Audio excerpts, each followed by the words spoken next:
শীতের সবজির আমদানি থাকায় রাজধানীর বাজারগুলোতে আরও কমেছে সবজির দাম। এছাড়া গত সপ্তাহের থেকে কেজিতে প্রায় 10 টাকা কমেছে আলুর দাম। পেঁয়াজ ও মাছের দামও স্থিতিশীল আছে, তবে দাম বেড়েছে চাল ও ব্রয়লার মুরগির। ক্রেতাদের দাবি, এসব পণ্যগুলোর দাম কমাতে পদক্ষেপ নেবে সরকার। মাহি হাসানের রিপোর্ট।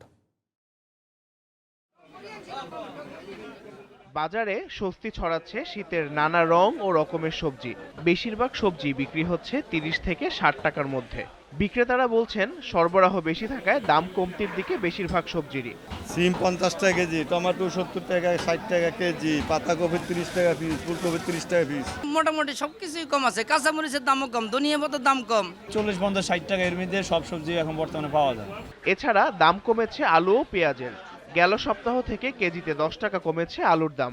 আলুর দামও কমছে, পেঁয়াজের দামও কমছে। মোটামুটি পেঁয়াজ বিক্রি করতে আছে 60 টাকা, আলু বিক্রি করতে আছে 40 টাকা 45 টাকা।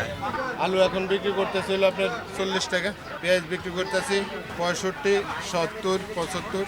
স্থিতিশীল আছে মাছের বাজার, তবে ক্রেতাদের হতাশা সৃষ্টি করছে ব্রয়লার মুরগি। কেজি প্রতি বিক্রি হচ্ছে 200 টাকায়। 210 টাকা কেজি, আগে ছিল 180-90 টাকা, এখন বাড়তেছে দাম।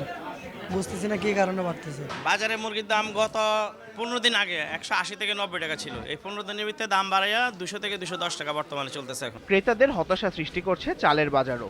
বিক্রেতারাও জানতে চান ভরা মৌসুমে চালের দাম বৃদ্ধির কারণ।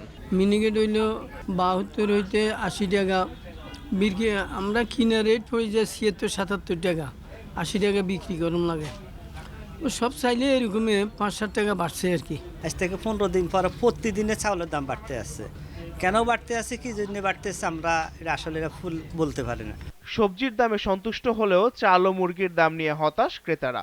গরুর তো আগের মতোই আছে, কিন্তু মাছ মুরগির দামটা একটু বেশি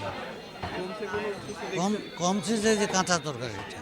বাজার সবজি টবজি মোটামুটি কম দামি, বাট চাল টাল এগুলো, তেল এগুলো তো অনেক দাম। কার্যকর পদক্ষেপ নিয়ে সর্বসাধারণের নাগালের মধ্যে আসবে নিত্যপণ্য, এমনটাই প্রত্যাশা ক্রেতাদের। Mahi Hasan, GTV news, Dhaka.